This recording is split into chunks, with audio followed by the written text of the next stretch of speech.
Selamat pagi, Pak. Iya, selamat pagi nak. Mari silakan duduk. Terima kasih, Pak. Kamu SA ya? Siswa kelas 96? Ya, Pak, betul. Saya SA siswa dari kelas 96 yang sebelumnya dilaporkan oleh wali kelas dan guru mata pelajaran saya yang kurang semangat dalam mengikuti pelajaran Mhm. sehingga saat belajar di kelas saya melakukan kegiatan yang tidak menentu seperti menggambar di meja atau mencoret-coret tembok di kelas.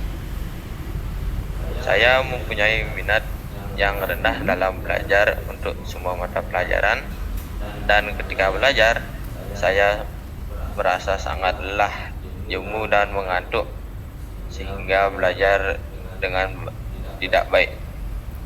Oh iya iya iya. Bapak ingat.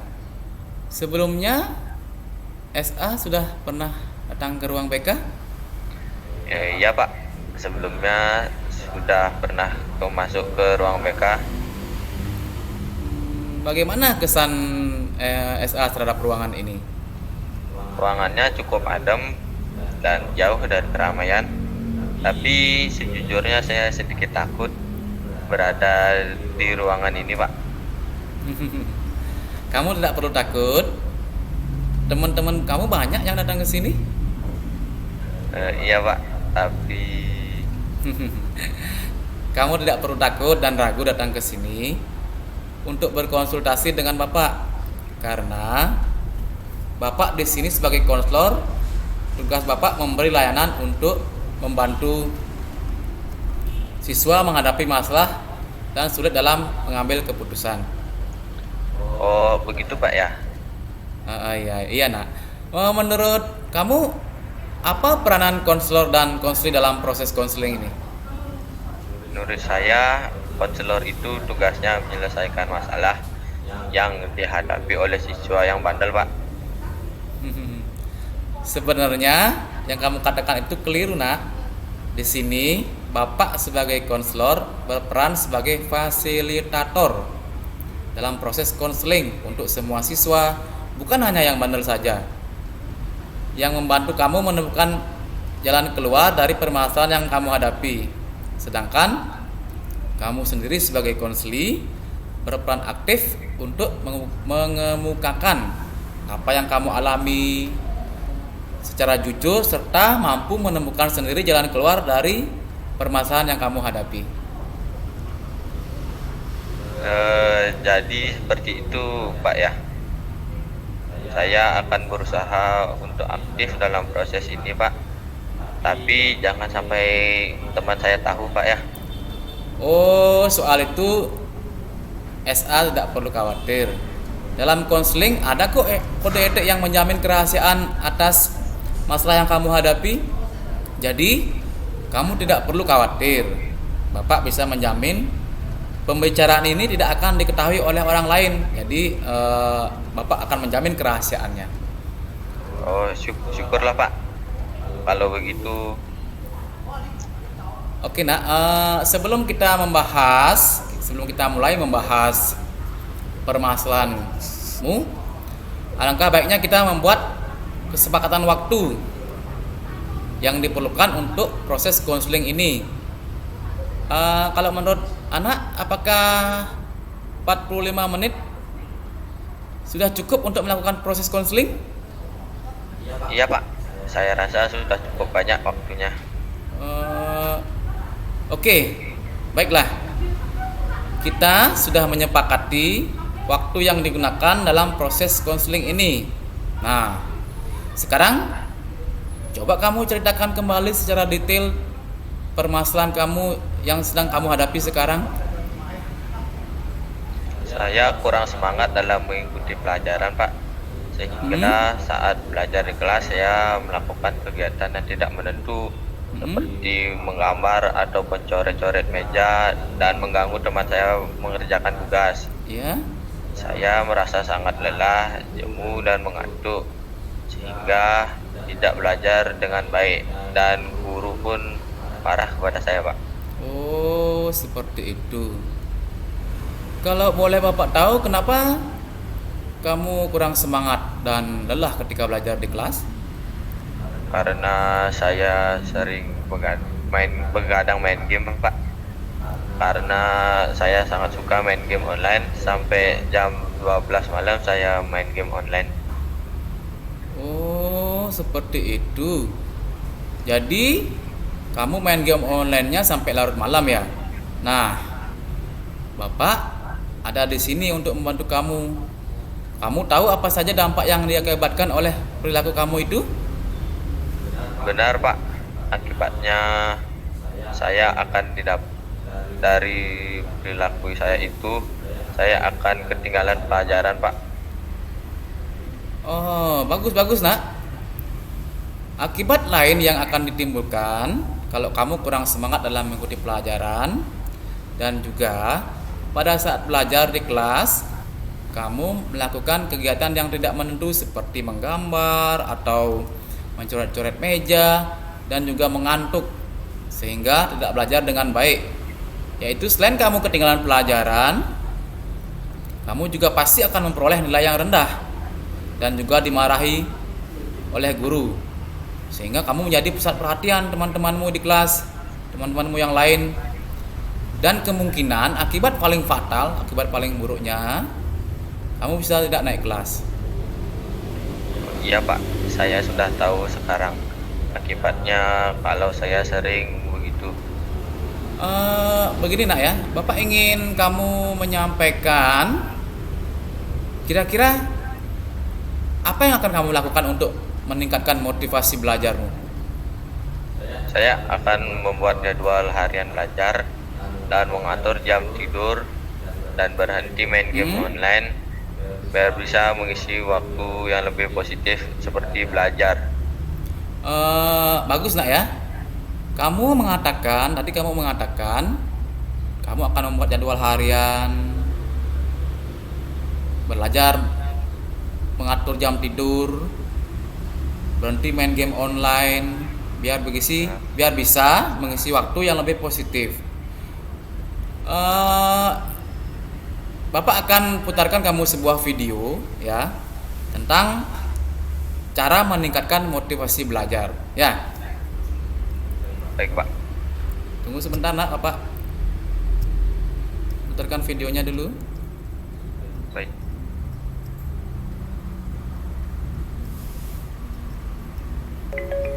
Hai, halo, hai.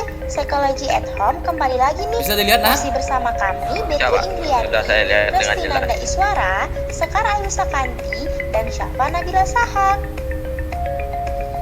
Di video kali ini, kami akan memberikan informasi tentang cara meningkatkan motivasi belajar siswa di masa pandemi. Sebelum itu, mari kita ketahui dulu apa itu motivasi belajar. Menurut Clayton Alderfer, motivasi belajar adalah kecenderungan siswa dalam melakukan kegiatan belajar yang didorong oleh hasrat untuk mencapai prestasi atau hasil belajar sebaik mungkin. Lalu menurut Winkel, motivasi belajar adalah segala usaha di dalam diri sendiri yang menimbulkan kegiatan belajar dan menjamin kelangsungan dari kegiatan belajar, serta memberi arah pada kegiatan belajar sehingga tujuan yang dikehendaki tercapai. Dan menurut Sardiman Ridwan, motivasi belajar adalah keseluruhan daya penggerak di dalam diri siswa yang menimbulkan kegiatan belajar, menjamin kelangsungan dari kegiatan belajar, dan memberi arah pada kegiatan belajar, sehingga tujuan yang dikehendaki subjek belajar itu dapat dicapai. Jadi, dapat disimpulkan bahwa motivasi belajar adalah usaha yang disadari untuk menggerakkan dan mengarahkan diri sendiri agar terdorong melakukan kegiatan belajar, sehingga siswa dapat mencapai tujuan mereka, baik itu dari segi prestasi atau hasil belajar yang baik. Jenis motivasi belajar. Motivasi intrinsik, yaitu motif yang menjadi aktif tanpa perlu diberi stimulus atau rangsangan dari luar diri individu. Motivasi belajar menunjukkan keadaan yang berasal dari dalam diri untuk mendorongnya melakukan kegiatan belajar. Siswa yang memiliki motivasi intrinsik akan tekun dalam mengerjakan tugas karena merasa butuh dan ingin mencapai mencapai tujuan belajar yang sesungguhnya, seperti memperoleh ilmu pengetahuan, menjadi orang yang ahli dan terdidik, sehingga proses belajarnya disertai dengan minat dan perasaan senang. Tujuan mereka dalam belajar bukan untuk mendapatkan nilai, hadiah, ataupun pujian.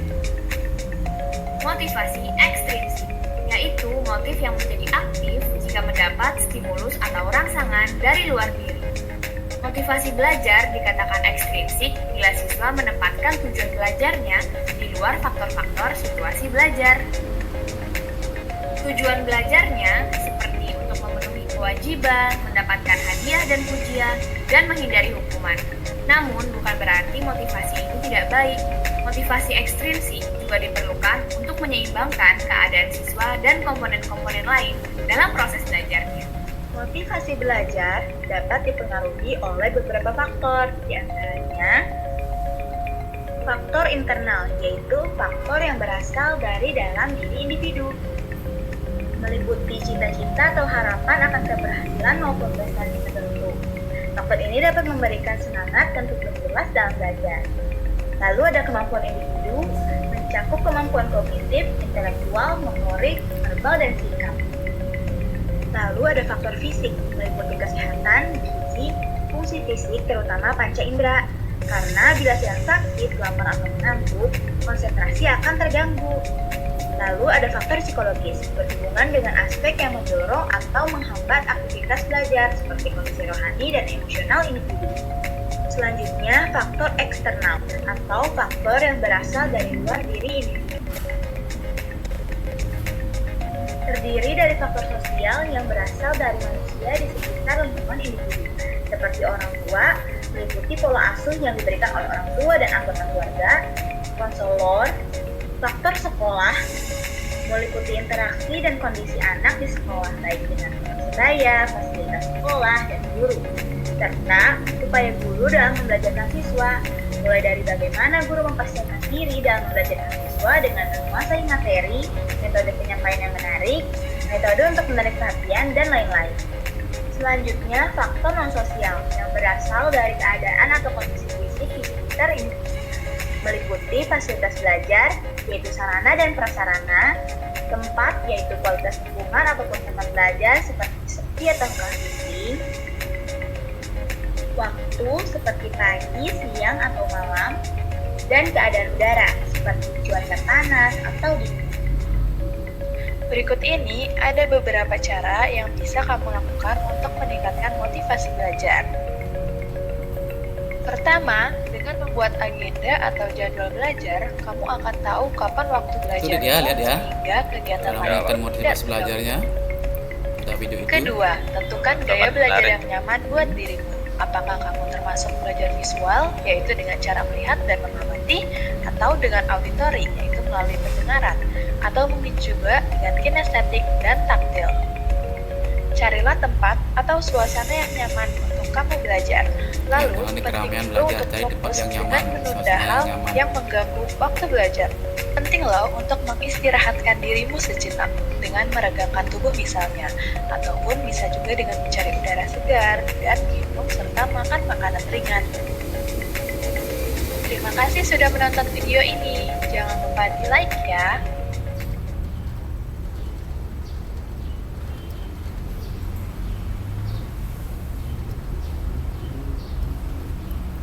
Gimana, Dit? Setelah Bapak tadi memberikan kamu sebuah tayangan video untuk meningkatkan motivasi belajarmu. Tadi kan Adit mengatakan kamu akan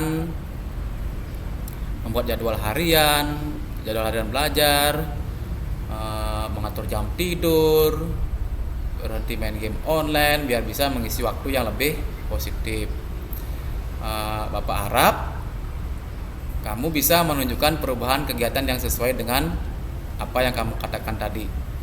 Kalau menurut kamu videonya gimana? Sesuai nggak dengan apa yang akan kamu lakukan setelah kamu melihat video itu? Ya Pak, videonya sangat menarik dan membantu saya untuk lebih serius dalam belajar supaya masa depan saya cerah dan tidak bermalas-malasan dan berhenti bermain game online dan mengurangi begadangnya. Oke, bagus ya. Nanti kalau kamu menemui kesulitan atau hambatan misalnya, kamu bisa menemui Bapak kembali di ruangan ini. Baik Pak, terima kasih Pak ya.